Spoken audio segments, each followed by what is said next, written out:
To Moscow I came seeking fortune, but they're making me work till I'm dead. The bourgeoisie have it so easy. The Tsar's putting gold on his bread. The people of Moscow are hungry, but think what a feast there could be if we could create a socialist state that cared for the people like me.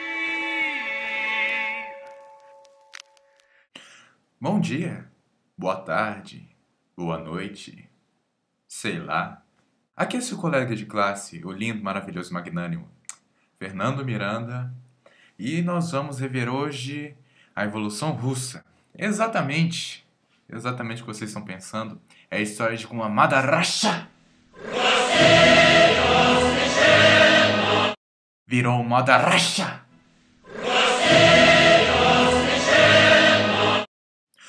Para começar essa aula, o primeiro grande conceito que teremos que revisar será o de czarismo. O czarismo era o nome da monarquia absoluta no Império Russo. Nós tínhamos todos os grandes conceitos antigos, tipo a religião apoia o rei, não existe bem um conselho para ajudá-lo, ele toma as decisões sozinho. E era o único, naquela época, era o único império europeu com esse tipo de regime ainda.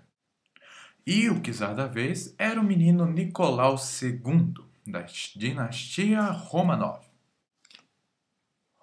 Romanov. Eu já vi esse nome em algum lugar. Menino Nicolau era um menino muito justo. Ele era um governante bom para o seu povo, ele fazia uma justiça social tremenda e... Não. Claro que não. Ele era um governante, assim, matéria social horrível. O povo russo vivia em situação de miséria extrema. 80% da população vivia no campo e não tinha condições de trabalhar.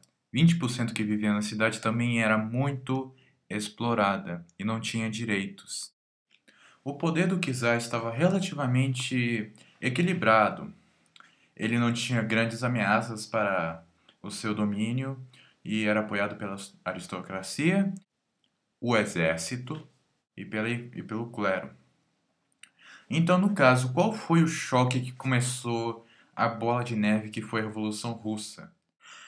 Foi a Guerra Russo-Japonesa, um conflito entre o Império Russo e o Império Japonês por territórios na Coreia e na China. Todos os países europeus apostavam na Rússia. Apostavam na Rússia por mais uma questão de preconceito e etnocentrismo mesmo.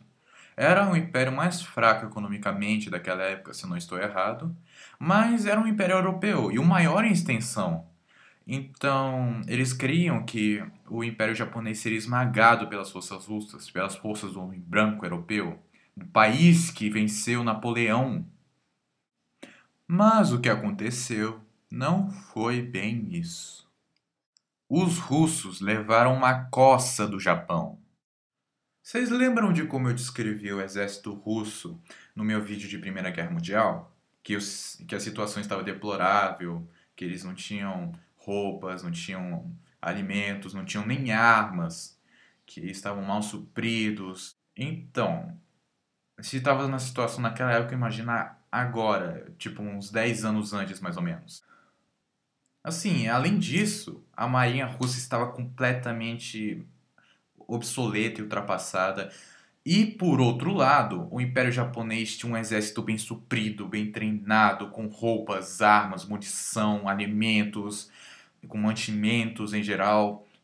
Uma das marinhas mais modernas daquela época. Então, os russos levaram uma coça. Por causa da derrota e humilhação sofrida na Guerra Russo-Japonesa, o imperador perdeu parte de seu apoio militar. Os prejuízos da guerra levaram a economia russa a uma crise. o que prejudicou principalmente trabalhadores rurais e trabalhadores urbanos, o proletariado, que tiveram que custear os gastos da guerra. Por causa disso, diversos trabalhadores decidiram fazer um protesto pacífico com uma carta de recomendações ao czar, pedindo reformas, direitos para que eles pudessem trabalhar melhor. E assim, era um protesto pacífico. E eles caminharam em direção ao palácio do imperador, cantando hinos de adoração ao czar, levando artefatos religiosos, mostrando que não queriam briga. O nome desse episódio é Domingo Sangrento. Concluam o resto da história. As forças policiais que guardavam o palácio abriram fogo contra a multidão. O número de mortes e feridos é incerto. Assim, entre as fontes que eu consultei, o número de mortos variou de 96 para 4.000. Então eu não posso dar um número certo. Mas o importante desse episódio é que, além das mortes, esse massacre minou a imagem e a autoridade do imperador.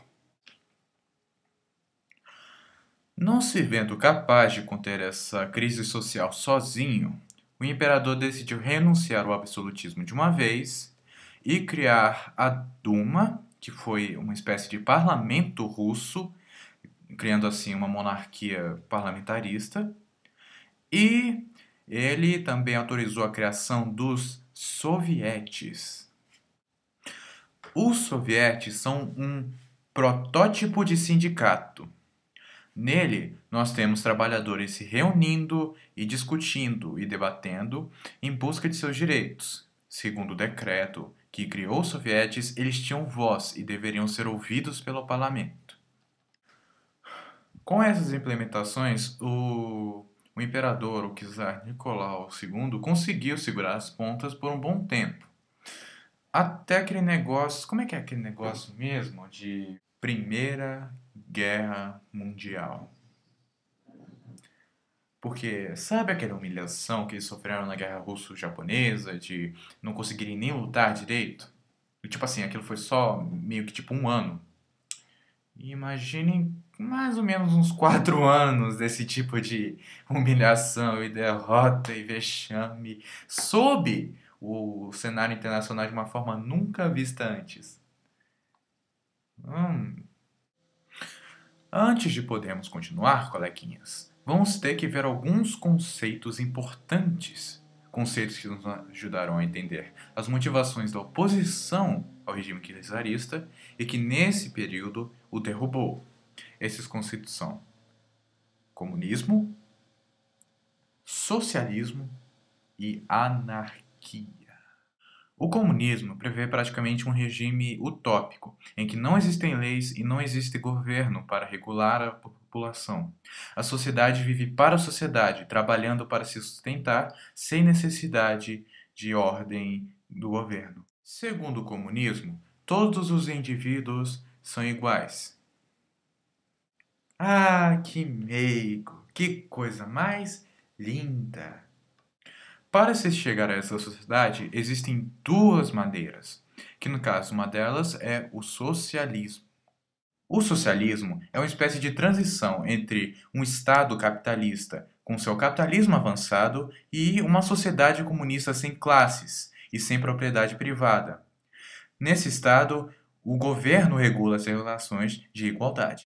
A outra maneira de se chegar a uma sociedade sem classes é justamente a anarquia. A anarquia seria um processo mais radical de subversão de ordem.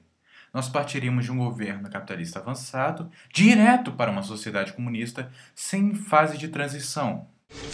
Introduce a little anarchy. Upset the established order and everything becomes chaos. Cara, eu amo esse filme. Why so serious? Bem, com tudo isso explicado, nós podemos voltar à explicação da história. No caso, a oposição ao imperador era composta principalmente pelo grupo socialista, que era dividido nos mencheviques e nos bolcheviques. Os mencheviques eram um grupo bem mais light. Eles pretendiam fazer o capitalismo florescer de fato na Rússia antes de progredir para o socialismo, para progredir para o comunismo. Eles pretendiam fazer isso com o apoio da burguesia, que também, apesar de ser muito pouca, na Rússia também queria uma voz, enfim. Já os bolcheviques eram um grupo mais radical. Não eram anarquistas, mas eles não pretendiam desenvolver o capitalismo. Eles diziam que não havia tempo porque o povo estava passando fome. Então eles pretendiam pegar toda a população, armá-la e derrubar o regime imperial. Era mais pé na porta, tapa na cara. Bem, a guerra ferrou com a Rússia e, em março de 1917, os mencheviques, sob a liderança de Kerensky, tomaram o poder no Palácio de Inverno, cercaram o imperador e o obrigaram a assinar sua abdicação do trono. Assim, o príncipe herdeiro George Lyov e Kerensky, transformado em ministro de guerra, começaram a governar. Essa foi chamada Revolução Branca, ou Revolução de Fevereiro de 1917. Peraí. De qualquer maneira, os mencheviques tomaram diversas medidas enquanto estavam no poder. Eles se aliaram à burguesia, tentaram melhorar a economia, eles liberaram a imprensa para publicar o que quisesse e mantiveram a Rússia na guerra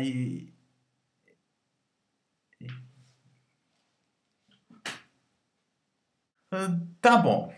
Eles deixaram a Rússia na guerra e isso fez a população ficar muito descontente.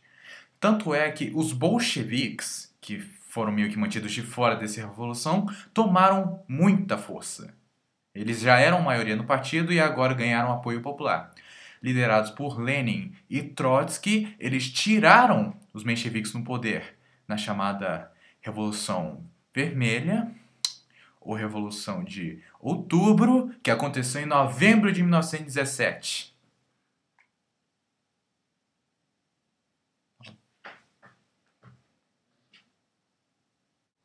Eu desisto. Russos têm o seu próprio calendário, estão um mês à frente do mundo. Pois bem, a Revolução Bolchevique, a Revolução de Outubro, tirou definitivamente a Rússia da guerra e se concentrou em formar um Estado formado pelo povo, a chamada ditadura do proletariado. No caso, eles cortaram qualquer laço com a monarquia, eles expulsaram os Romanov da Rússia, assassinaram eles também depois. Eles tiraram qualquer forma do antigo regime e se concentraram em transformar a Rússia justamente num Estado socialista. Para sair da guerra, a Rússia teve que assinar com a Alemanha o Tratado de Brest-Litovsk, que cedia para a Alemanha alguns territórios e dizia que a Rússia não iria mais se aliar aos países na Primeira Guerra. Isso deu uma pequena treta entre a Alemanha e a Áustria, mas a Áustria já estava aliviada de não ter que lutar com a Rússia.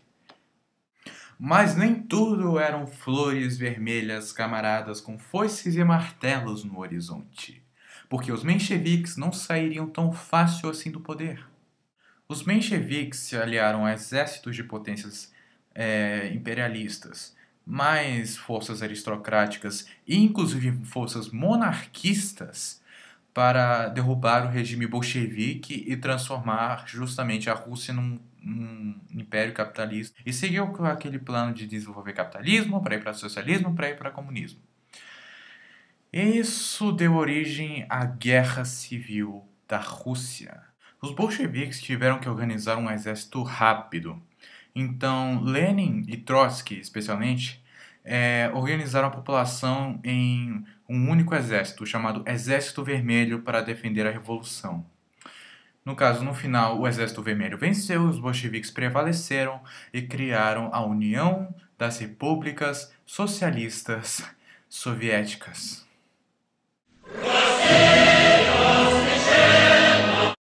a custo de deixar a Rússia em frangalhos.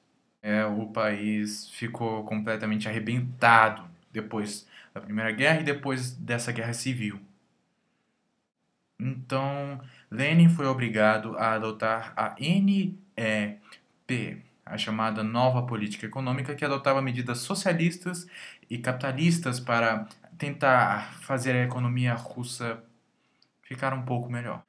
Ok, galera, calma que já tá acabando. Vocês só vão ter que aguentar minha cara feia por mais alguns minutos. Essa é a reta final da Revolução Russa. Com a morte de Stalin em 1924, nós tivemos uma certa disputa de poder entre Trotsky e Stalin. Menino Joseph Stalin, que tinha uma política de governo muito peculiar. No caso, Trotsky era mais internacionalista, ele previa uma revolução russa, assim, sem limites. Ele queria levar o socialismo para todos os países. Stalin não. E no caso, no final, através de uma série de golpes que eu não entendi, que são bem complicados e até um pouquinho secretos, Stalin venceu, exilou Trotsky, segundo rumores matou no exílio, e assumiu o RSS. Esse é o fim. Bem, galera, o vídeo está oficialmente terminado. Essa é a matéria que o professor de História falou que ia cair na prova. E qualquer coisa, eu dou uma revisão de República Velha rápida antes das avaliações. Se eu errei alguma coisa, comente aí para avisar para todo mundo. Como eu já disse, não sou perfeito. Mas, de qualquer forma, muito obrigado por sua atenção, espero ter colaborado e até mais.